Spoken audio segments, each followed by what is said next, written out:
It's late, you're kind of half asleep, and you open up your app to check your retirement account. You see that little green number at the bottom, and it gives you that quiet, comforting hit of, okay, phew, I'm doing this right. But as we were pulling together the research for this explainer, I stumbled onto some recent financial data that completely changed how I look at that number. Because, the scariest forecast on Wall Street right now, it actually isn't some loud, panic-inducing crash. No, it's a single, quiet forecast that probably slid right past most of us. 3%. Yep, that is the annualized return Goldman Sachs is calculating the S&P 500 will deliver over the next decade. If you're out here counting on a roaring market leading straight into the mid-2030s, well, this is a massive reality check. And just to be absolutely clear here, this isn't 3% plus inflation. It's 3%. Period. The whole shebang. After inflation, your real return is basically sitting right at zero. It's literally the financial equivalent of running on a treadmill. I mean, you're sweating, you're moving, but you are going absolutely nowhere. And honestly, this just perfectly illustrates the hypocrisy happening right now. The exact same bank publishing this dire 3% warning is simultaneously telling everyday retail investors to stay fully invested, just trust the market. Same firm, same month. So clearly, somebody is getting the real memo, and somebody else is getting the glossy brochure. And look, this isn't some fringe conspiracy theory. Goldman Sachs is pretty much the most mainstream institution on the planet. They actually put a 72% probability, 72, that stocks will simply underperform boring, safe government bonds over this next stretch.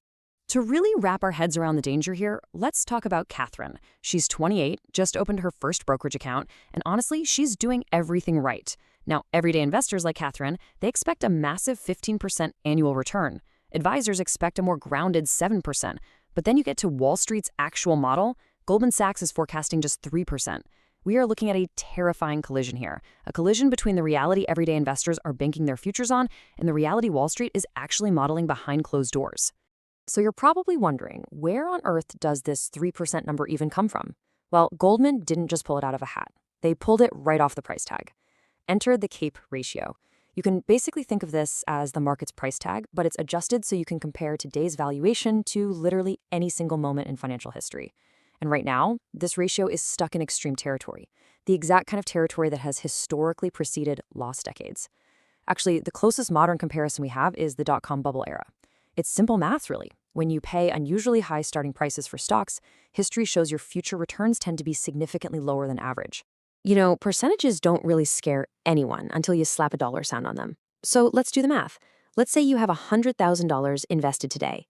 At that 10% Catherine is expecting, in 10 years, you're looking at about $259,000. Not bad, right? But at Goldman's 3% forecast, you end up with just $134,000. That is a very real, very heavy $62,000 gap. And if you scale that up to a full retirement balance, you aren't just missing out on, say, a nicer vacation. You are missing entire years of your life that you plan to spend not working. Now, all of this exposes a pretty massive illusion.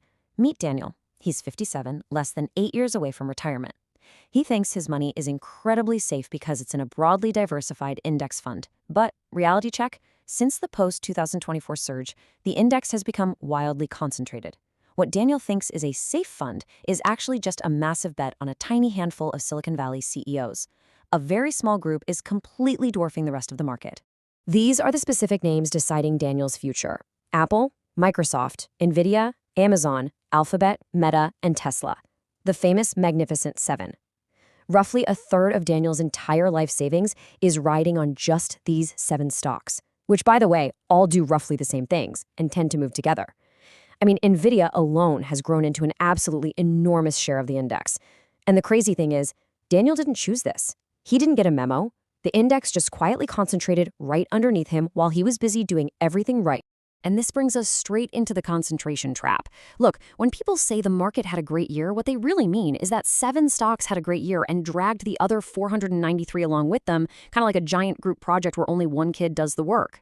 But here's the catch. The exact same names that carry you up the mountain are the exact same names that will drop you twice as fast on the way down when the wind changes. We literally saw this happen in 2022. Big tech didn't just fall 20%, they fell roughly 40%. This isn't true diversification at all. This is a massive concentrated bet wearing a diversification costume. Which leads us to a literal retirement killer for Daniel. Sequence of returns risk. If you're young, a flat or negative decade is totally fine. Honestly, you're just buying stocks on sale. But if you are 57, like Daniel, right there at the finish line, flipping from saving money to withdrawing it, a flat decade is an absolute wrecking ball. Why? Well, because Daniel will be forced to sell his shares to pay for his life at the exact moment those shares are worth the absolute least. And once they're sold, they can't recover. The market might bounce back eventually, sure, but Daniel's portfolio won't, because the shares are already gone.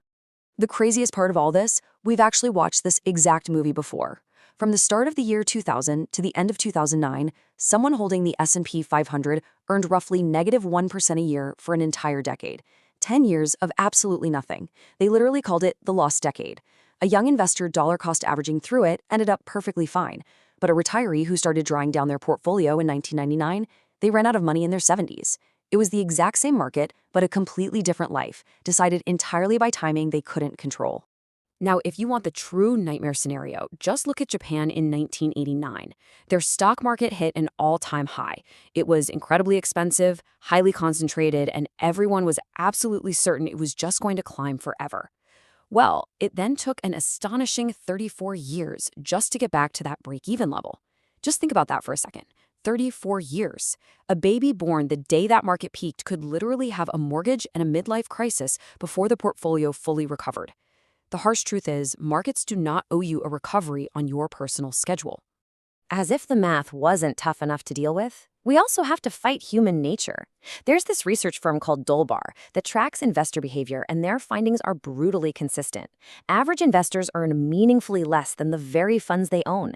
And this isn't because the funds are bad, it's because people buy high when they're euphoric and they panic sell low when they are absolutely terrified.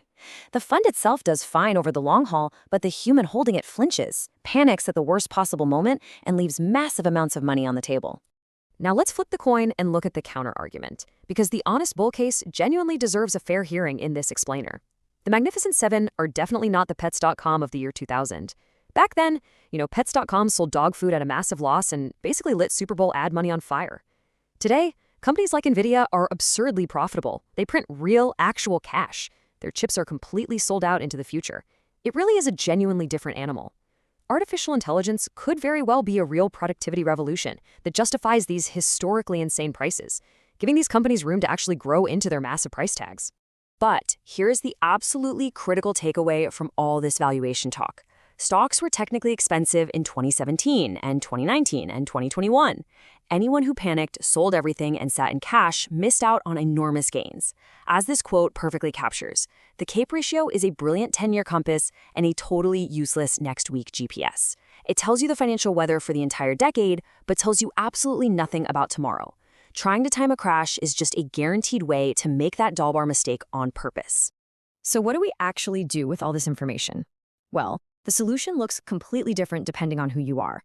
Let's look at a tale of two strategies. Daniel, who wants to protect his retirement beach house, needs to ensure a flat decade doesn't force him to sell stocks at the absolute bottom. He needs a buffer. Catherine, on the other hand, she needs to view a cheap, ugly, sideways market as the absolute greatest gift of her young life. Her job is to drop the fantasy of 15% returns, not flinch while everyone else panics, and just quietly buy all the boring stuff on sale. So what does a practical action plan actually look like? Keep in mind, the warning was never, ever get out of the market.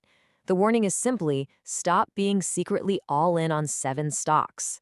The fix is spreading out. Look into equal weight funds where all 500 companies count equally.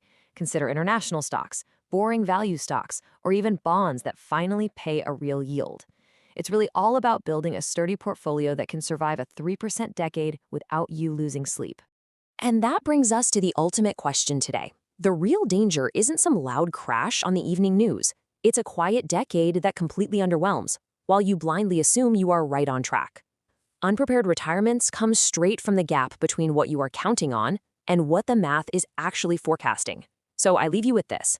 Log into your account this week. Find out what percentage of your portfolio is really just those 7 companies. Run your own retirement numbers at 3% instead of 10%. Does your plan still survive? Because hey, you don't have to agree with Wall Street's forecast. You just have to be ready in case they happen to be right.